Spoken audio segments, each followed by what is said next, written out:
Pare, oh. Oh. Tinan mo to, tinan mo to. Oh. Tinan mo to. Double kill to, pare. Oh, godlike na ako. Oh. Oh. Oh, double kill, pare. Partida, puyat pa ako. Diba? Malupit talaga ako. Kala ko ba mag-exercise ka? Dala-dala mo ba yung Dota tsaka Netflix? Hindi, syempre sayang oras. So, ma-maximize natin yun, di ba? Easy mag-maximize mo. Oo, ganoon talaga yun. Grabe, napaka mo Oo. Efficient ba? Efficient, di ba? Sipag mo Masipag talaga ako. Masipag talaga ako. Pero tama ka nga, no? Parang dapat nag-exercise ako. Oo. Di ba? Sa bagay, ano na ako 10-0 na yung stats ko. Iuwi ko muna sa base to. Tara, exercise tayo, pre. Exercise? Bakit helmet? Manood ka na lang, boy.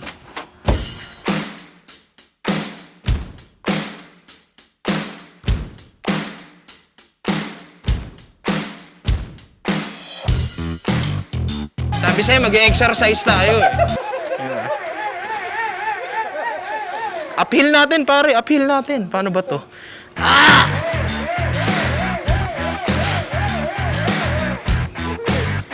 Okay na yun. Siyempre, baka ma-aksidente tayo. Diba? Aksidente ka sa stationary. Hindi mo masasabi panahon, pare. Hindi mo masasabi. Okay na ako?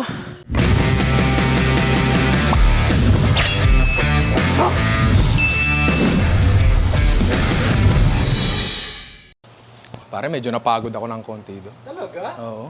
Tagal nung binay ko eh. Parang Kung i-estimate mo, hanggang saan yun? panay. Ha? Hanggang panay. Panay. Oh, panay. Hanggang panay. Ah, Hindi mo alam yung panay? hindi. Bagsak ka ba sa CB ka?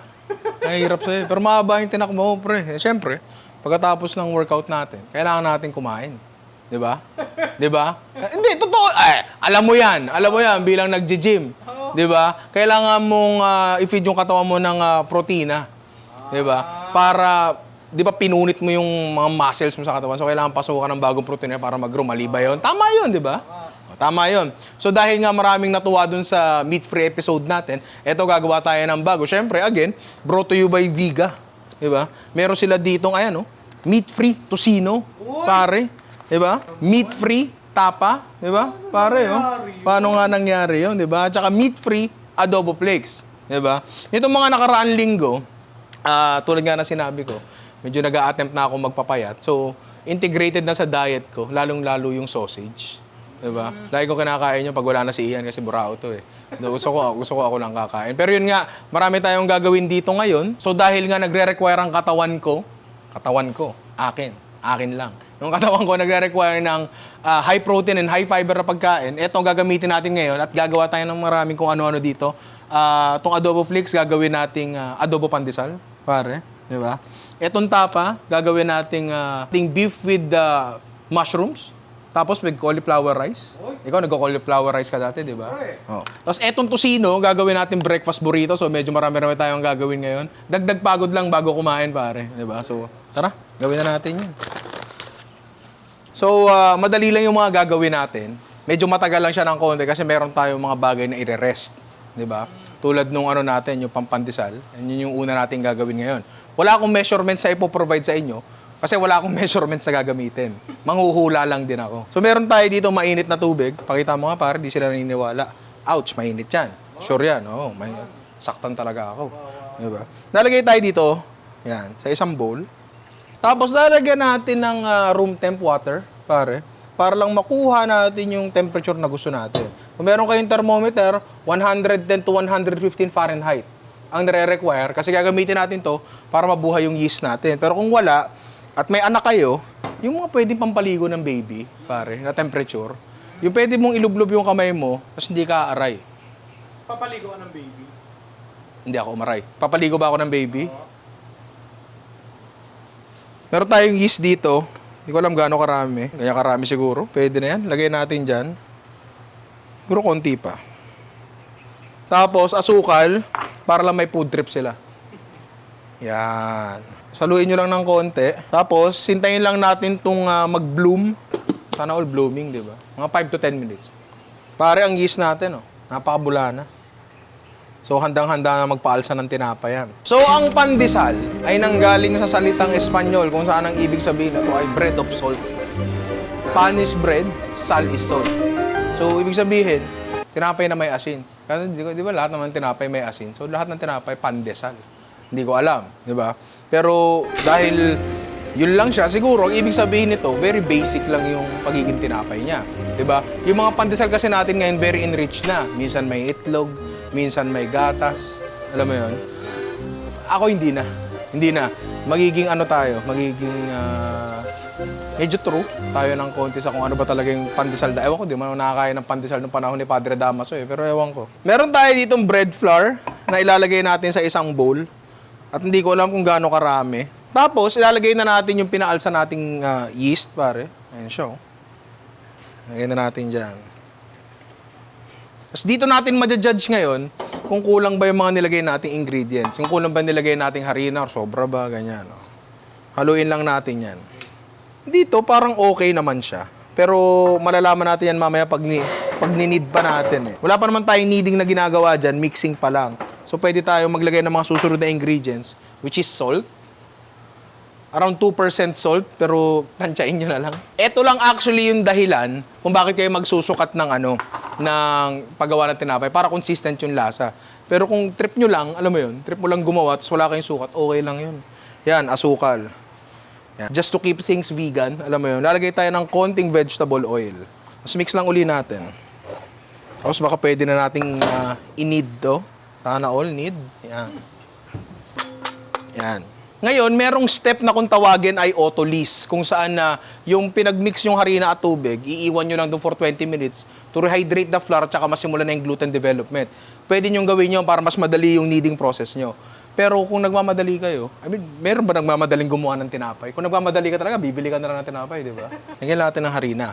Ngayon, ito mga nilalagay nating harina, makaka-apekto pa rin yan sa outcome ng product natin kasi mas konti yung harina ilalagay natin, mas fluffy yung lalabas na na tinapay natin, di ba? Pero ngayon, dito nyo pwedeng tikman kung tama na ba yung seasoning nyo. Okay naman siya. Okay naman. Pero yun, ininid lang natin to siguro for about 10 minutes. So, balikan nyo ako mamaya.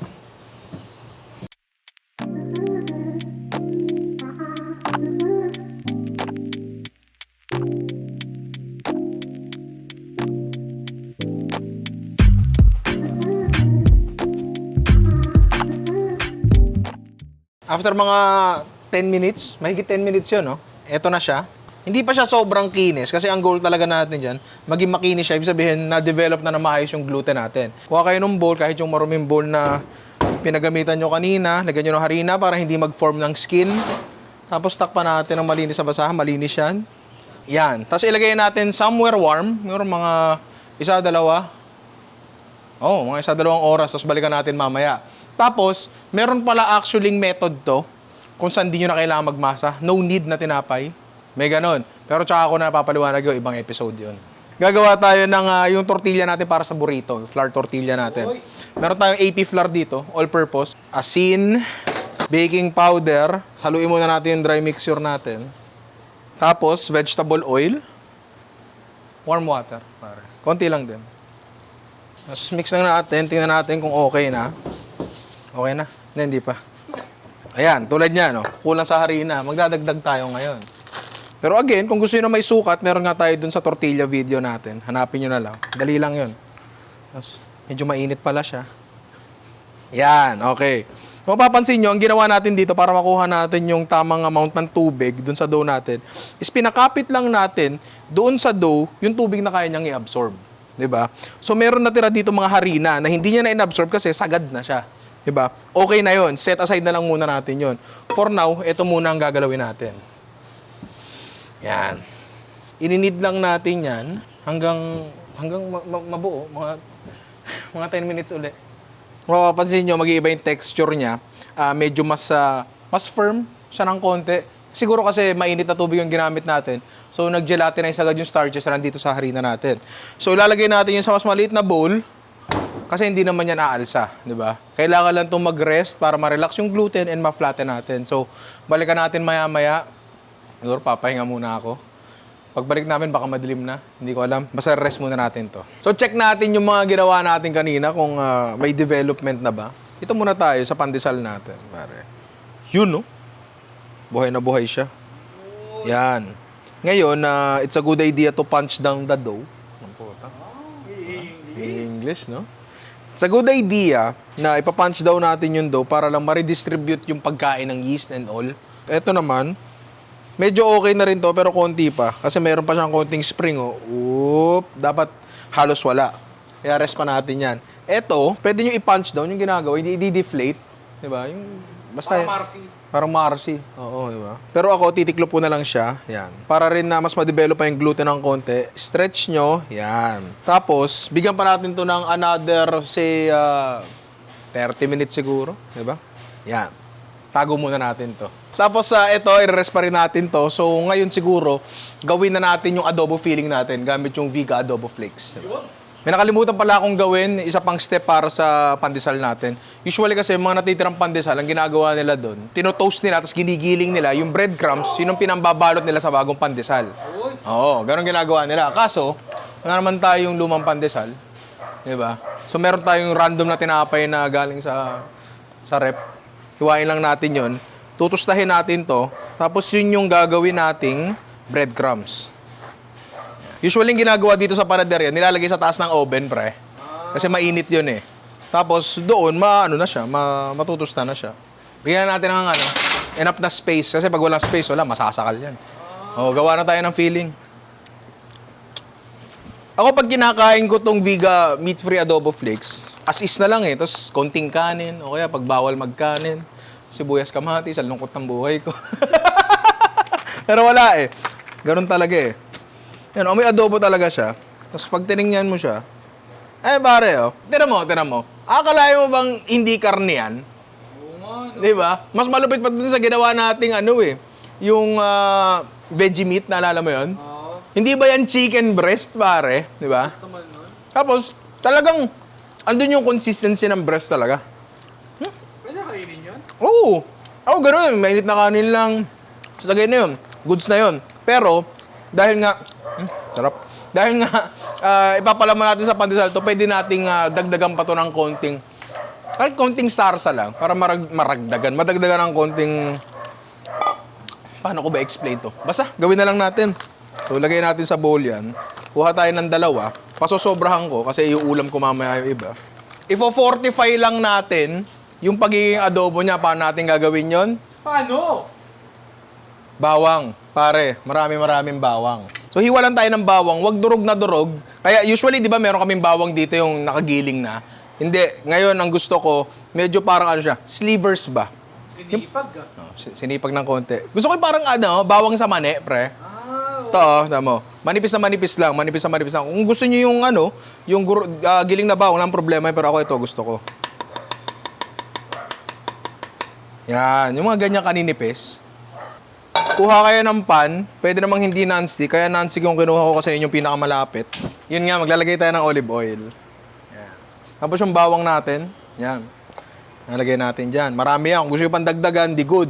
Okay yan pare, good for the heart. Good for the the breath. Piprito lang natin yan hanggang medyo magkaroon ng browning. Pagka medyo ganyan na yung bawang nyo, siguro pwede na yan. Pero kung gusto nyo talaga sagarin yung browning, wala namang problema doon. Lagay na natin ang ating Viga meat-free adobo flakes, pare. Yan. Tapos lagyan natin ng konting tubig. Yan. Ang gusto natin mangyari dito is ma-infuse pa nga yung Viga adobo flakes natin ng bawang. And yung mga nag-crispy na bawang, lumambot at sumama doon sa karne natin, di ba? Sorry, not meat, non-meat. Hindi pala siya meat. Meat-free nga di ba? Oh. Meat-free. Oh, yun. Tapos from here, pwede nyo nang dagdagan ng kung anong flavor na gusto nyo. Meron ako ditong agave nectar. Pwede kayong maglagay ng asukal. Pwede kayong maglagay ng honey. Pero eto, low glycemic index. Perfect na perfect para sa katulad kong diabetic. Di ba? So, dagdagan lang natin. Siyempre, paminta. Pero gusto ba maanghang? Ayoko. Ayaw mo? Oo. Bakit? Ang hang sobra eh. Ako gusto ko eh. Nagda-diet ka ba? Hindi. Ako nagda-diet. So, dapat ako yung masatisfy para hindi ako kumain ng marami. Alam mo pare, meron akong teorya. Gusto ko itong patunayan sa sarili ko. Na kaya mong magpapayat. Paano nga ba i-compose yun? Kaya mong magpapayat dahil masasarap ang mga kinakain mo. Nagigets mo ba yun? Kasi pare ako, meron akong napansin sa sarili ko eh. Ano? Pansin ko sa sarili ko, ang taba ko. Oh. Ikaw, napansin mo ba sa sarili ko yun? Oh. Napansin mo yun? Oh. Hindi.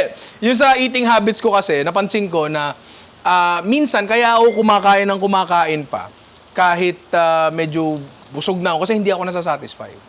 Ngayon, kung sasarapan mo yung luto mo, hindi ka mag-over-indulge sa ingredients, pero sasarapan mo siya while using healthy ingredients, masasatisfy ka eh. Di ba? Pag nasatisfy ka, baka hindi ka mag-overeat. Hindi ko alam. Siguro, baka lang, di ba? Siguro kaya nag-overeat pa rin ako kasi hindi masarap yung luto ko. Hindi ko sure eh. Okay naman. Okay naman. Siguro kailangan kong galingan pa. Pero ewan ko, gusto kong patunayan yung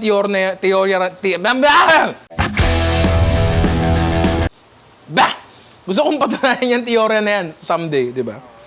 Ayan. Ako, nasasatisfy ako pag may maanghang. Di ba? So, maglalagay ako ng chili flakes yan. Konti lang. O, okay na ba yan? Tama na. Okay na. Tama na. Sobra-sobra kayo. Grabe ka naman sa akin. Tikman lang natin kung okay na siya. Hindi talaga ako maka-get over dito, pare. Mukha talaga siyang adobo flakes. Masasabi mo ba yan, pare, na hindi yan galing sa manok? Okay na to. So palagay ko okay na tong ninakaw natin tinapay. Para siyang ang tawag doon? Biscotti. Alam mo yung biscotti?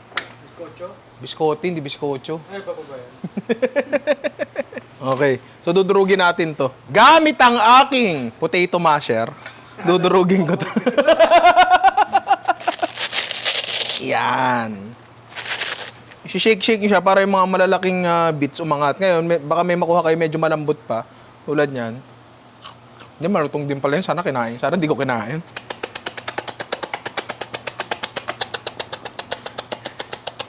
Yan, okay na siguro yan kahit medyo may malalaki. Meron na tayong breadcrumbs na mainit pa. Diba? So, siguro, palagay ko, maybe I think so, pwede na nating palamanan yung pandesal natin. Okay? Tara na. Emag na. Ito na nga ang ating umalsang pandesal. Hindi pa siya pandesal. Dough pa lang siya. Pandit. Pandaw. Dough. Gawin natin siyang pandesal. Lagay tayo ng harina dyan. Tandaan nyo, walang sukat-sukat to ha. So kung ako, kaya kong manghula ng sukat para makagawa ng tinapay, palagay ko, kayo rin.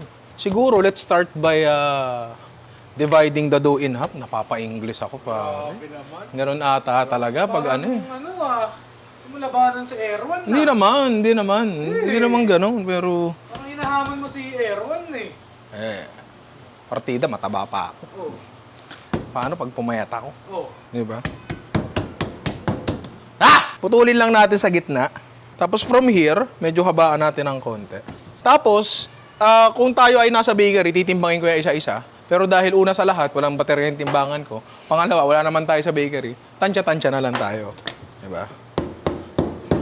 Yan, pahabain natin ng konti, halos pantay. Tapos divide natin sa... Di ko alam, bahala na si Magneto. Lahat, nakakasa kay Batman eh. Iba ka naman. Iba naman ako. Diba? Pagod na yung tao. Ganyan na ipoporma yung pandesal eh. Kaya di ba yung pandesal para may mata sa taas yun? Ito yun pare, yan na yun. Yung cut side na yan na yun. So i-roll na lang sa breadcrumbs yan. Lalagay sa tray, paalsahin tapos isasalang. Pero iba nga yung gagawin natin. So paghiwa-hiwalayin lang muna natin sila, portioning muna tayo. Kuha tayo na rolling pin. Yan. Tapos flat lang natin ng konti.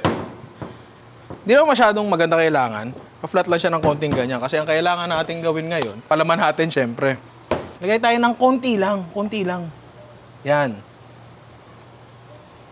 Kasi yan eh, mahirap pag na-overstuff mo yan eh. Tapos, isasara na natin to. Kung paano natin sasara to, bahala na kayo. Diyan.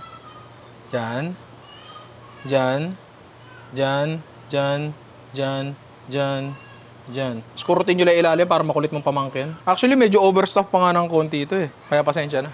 Ngayon, lalagay natin siya dito sa natin. Sa breadcrumbs natin. And hopefully, dumikit siya. Kaso, hindi. Hindi siya dumidikit. Ako meron isip. Tubig, pare. Basahin natin ng konti yan. Tsaka natin babagsak doon. Mukha naman siyang okay. Di ba? Lagay natin sa tray. Pero bago natin lagay sa tray, lagyan natin ang pinaghalong harina at breadcrumbs. Ito yung magbibigay sa kanya ng non-stickiness ba? Basta hindi didikit. So ito na nga, nakagawa kami ng 3 times 1, 2, 3, 4, 5, 15. 15 adobo pandesal. Viga meat-free adobo pandesal. May final proofing pa tayo, meaning paalsahin pa uli natin to. Hanap lang kayo ng mainit na lugar, tulad ng ulo ko, tsaka tulad ng taas ng oven. Yan. Pero wag natin ididikit kasi baka maluto. So meron tayo isang tray bilang insulation, tapos meron pa tayo isang tray para takpan. Diba? Tapos pag umalsa to, siguro more or less mga kalahating oras o isang oras, depende, medyo mainit-init kasi ito eh. Diba? Mas mabilis siyang kaalsa. Sasalang na natin siya. Diba? O, bago yon, gagawin muna namin itong dami sobre. May pandesal kami para bukas. Habang inaantay nating umalsa ang ating tinapay at mag-relax ng gluten ang ating tortilla dough, gawa muna tayo ng cauliflower rice na ipaparis natin sa beef with mushrooms gamit syempre ang Viga beef tapa. Nandito lang yan. Yan. Pero mamaya na yan. Dito muna tayo sa cauliflower rice natin. Ngayon yung cauliflower namin, hindi kagandahan. Aminin natin, pangit. Hindi kagandahan. Pero, etong cauliflower rice, maganda tong dish na pwedeng gawin sa cauliflower na medyo hindi na okay. Kasi hindi na siya mahahalata eh. Alam mo yung pag cauliflower talaga yung kailangan mo ng cauliflower sa dish, kunyari beef with cauliflower. Gusto mo kita mo ng buo yun, maganda eh. Ito, dahil ipo-food processor natin to, okay lang kahit hindi siya super premium. Tanggalin lang natin ilalim. Yan. Mas process lang natin, pulse-pulse lang. Ayaw na naman. Oy, kumana na. Yan, pulse-pulse lang.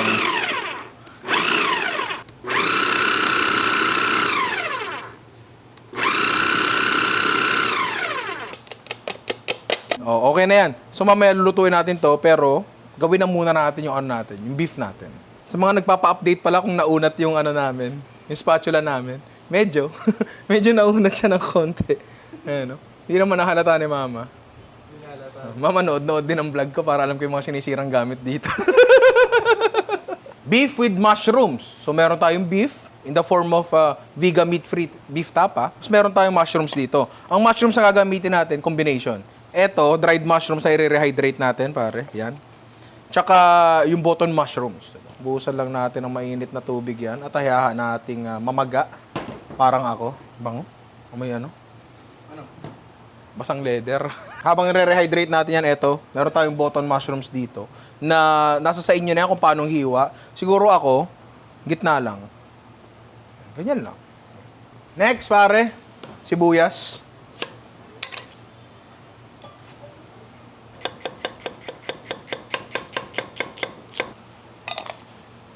So, kompleto na halos sa ingredients natin. Eto na lang.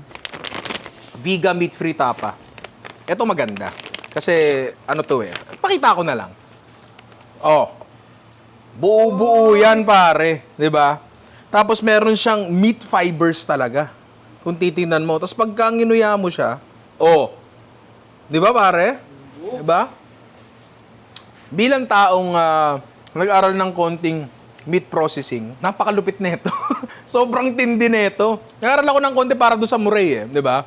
Napakatindi nito. Hindi meat free, pare. So simulan na nga natin yung cauliflower rice natin. Lalagay tayo ng olive oil. Yan. Pag medyo mainit-init na ang hindi ko alam lutuan natin. Lagay na natin yung pinrocess natin cauliflower. I highly suggest na pag magluluto kayo ng cauliflower rice, sa non-stick nyo lulutuin. Sa non-stick. Ewan ko, dati pag nagluluto ako, medyo nahihirapan ako na pag aluminum pan or normal na kawali lang. Kahit wok, medyo nahihirapan ako eh. Pag dito, sa non-stick, hindi naman masyado. Pero gagana pa rin naman kahit anong paglutuan nyo. Mas gumagana lang talaga sa akin sa non-stick. Tapos, pwede nyo timplahan mamaya, pwede rin ngayon ha. Simple lang naman timpla niyan eh. Paminta, tsaka garlic powder. Para siyang garlic rice ba? So balikan nyo ako mamaya kasi matagal matuyo yan. Kapag natuyo na siya at buhaghag na siya, para siyang quinoa. Ano ba yung quinoa? Hindi. Yung quinoa, parang yun? Parang ganito yun. Pag okay na rin yung timpla niya, salin nyo na dyan. Luto na yan. Olive oil pa rin, syempre. Tapos sibuyas.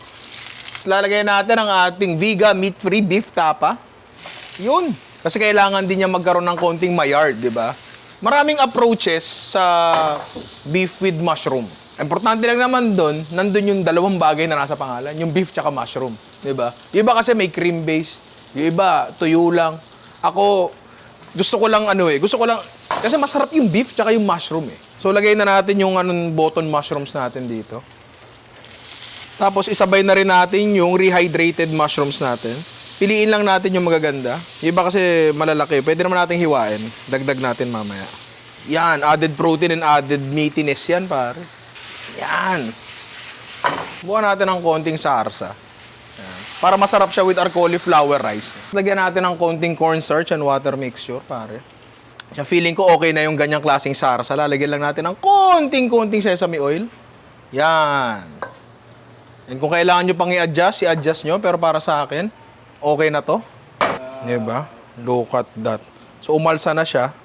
So, salang na natin to. Meron tayong oven na preheated dito at hala, umusod siya. At 180C, 'di ba? So salang lang natin 'yon. Kung gaano katagal, hindi ko alam. Check natin 'yan hanggang maluto, 'di ba? So ngayon, halos tapos na tayo. Doon na lang tayo sa huli nating gagawin, which is yung ano yung sabi ko? Burrito. Breakfast burrito. Gawin na natin 'yan. Pare, okay na ata. Uy. So meron siyang okay na amount ng browning. Hindi siya nakadikit dahil nga sa breadcrumbs sa ilalim. So, as much as gusto ko nang kainin to, hindi pa pwede. Kailangan natin palamigin to kasi sayang yung bibig ko pag nasira. Eto na nga siya, ang ating parang bowling to pare. Yung pasok yung madaliri mo dyan. Pero kapag sinundot natin, di na masyadong nabalik. Konti na lang. So, relax na ang gluten niya. Diba? Pwede na nating i-form ng tortilla, flour tortilla. Flat lang natin ang konti, tapos hatiin natin to sa, di ako sure eh. So, ipa-flat lang natin to hanggang lumapad. Maya't maya binabaliktad natin para rumili siya sa lamesa. Kasi pag rumili siya sa lamesa, kaya nagko-contract uli siya. Mamaya, kapag ginupit natin to ng pabilog, ayaw natin mag-contract siya sa lamesa kasi liliit siya. Ay! Hoy! Sapa. Hoy! So ito medyo na flat na natin siya. Actually hindi medyo, flat na talaga siya. So ibibilog na lang natin siya. Kaya mo na maliit? Well, kahit ano naman. Hindi siya bilog pero it wouldn't matter naman. Grabe. Mga sinasabi ko ngayon. Di ba? So, ilalagay natin to dito sa ating non-stick. Ayan. So, salang na natin to. Sa maharina naming kalan, isasalang namin ang aming dambuhalang non-stick. So, hintayin lang natin maluto to ng one side. Yan. So, magkakaroon ng lobo-lobo yan, pare. Dahil sa baking powder na nilagay natin dyan. Alas 2. Alas 3! Oh! Diba? Pakalupit mo naman. Diba? Sakto lang, huwag ka masyado ma-amaze. Oh! Diba? Oh, ito mataas oh. Oh, ito, isa pa. Oh, ito, isa pa, pare. Ayoko na, baka malaglag. So, ang mga components ng burrito natin, dahil nga breakfast burrito to, ay syempre, una sa lahat, yung rice. Diba? Ano ang breakfast na walang rice? Diba? Gagawa tayo ng garlic rice pero hindi fried rice. Bakit? Yan, kala ko, di ka sasagot eh. Kasi kapag fried rice natin, nagiging masyadong buhagag siya. Ayaw natin nun sa burrito. Gusto natin, pag kinain natin siya, medyo tight pa rin. Diba? Hindi natin ipa-fried rice yan, pero gagawin natin garlic rice yan by adding garlic powder and salt. That's it. Yun lang talaga. Yan. Sa haluin natin yan, i-disperse lang natin mabuti yung mga asin natin and garlic powder natin. And meron na tayong garlic rice. Next natin, yung... Ano ba yung next natin? Sige, lutuin na natin yung ating Viga meat-free tocino. So ito nga, Viga meat-free tocino. Fully cooked na yan, pare. No preservatives added. Kaya dapat, kept frozen talaga siya. Parang normal na karne. Sa malamig na pan, nalagay natin yan. Bakit ka mo malamig na pan? Iyan, tanong mo bakit? Bakit? Para hindi masunog yung asukal. Kasi gusto nating masunog yung asukal, pero sa sarili nating oras. Olive oil, lagyan natin. Ika-caramelize lang natin to. And ayun, balikan nyo ako mamaya. Bukas, pagpakailanman, I love you all. Mwah. Meron na siyang caramelization ng konti. Uy! Yan. Nung niluluto namin siya, amoy na amoy mong tocino. Oo. Tapos ngayon, as expected, mas naglasa siyang tocino. Unahin na natin assemble itong burrito. Tama. Tara, let's go. 2 pirasong foil, pare. Ang ating, ang tawag mo dito, burrito wrapper. Yan. Yan mo dyan. Huwag masyado marami. Tapos ang ating Viga meat-free tocino. Yan. Ito dadamihan ko. Kasi akin to. Mahilig ako sa atsare. Respect ng konti. Lagyan natin ng jalapeno. Tapos ito na ang pinakamahirap na part, ang pagtitiklop. Wala, di na ako marunong agad. Oh. Yan. Papasok natin yan dyan. Tapos iro-rollo natin ng ganyan. Ayan! Sa labas ka. Mapuel natin yan. Yan. Tapos, rollo natin. Parang nasa labas ka lang, pre, oh. Diba? Parang order lang ah. Parang order lang. Diba? Okay na to. Hanggat di nyo pakakainin, lagay nyo sa oven nyo mainit. Para lang, alam mo yun, to keep it warm. Diba? Next, plating tayo uli. Of mushrooms, pare. Tapos ang ating very yummy and very basic cauliflower rice. Lagyan natin ng konting sesame seeds. Tapos lagyan lang natin ng green sa gitna. Hindi, okay na yan. Mukha namang okay.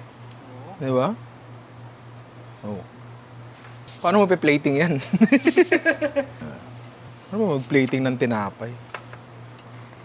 Okay na ba yan? Lagyan natin green. Para okay. Nice ah. Para eto na nga ang resulta ng pagluluto natin. Nabuta tayo ng gabi. Pero okay lang kasi tatlo na may niluto natin. Tsaka honestly, worth the wait. Tsaka pare, medyo matagal talaga yung sa tinapay lang naman. Sa tinapay, di ba? Pero again, kunyari papalaman nyo lang siya, bili kayo pandesal, tapos palaman nyo yung Viga meat-free adobo flakes. Ay! Pasok na yun, di ba? Paganyan ba? Hindi, paganyan dapat. Unang kagat. Aluminum foil lahat. Oh, karning-karne yung hibla niya, oh. Diba? Tsaka tight yung construction, meaning maganda yung pagkakabalot natin. Medyo sobra lang sa aluminum foil ng marami, pero okay lang yan. Subo ko na. Yes.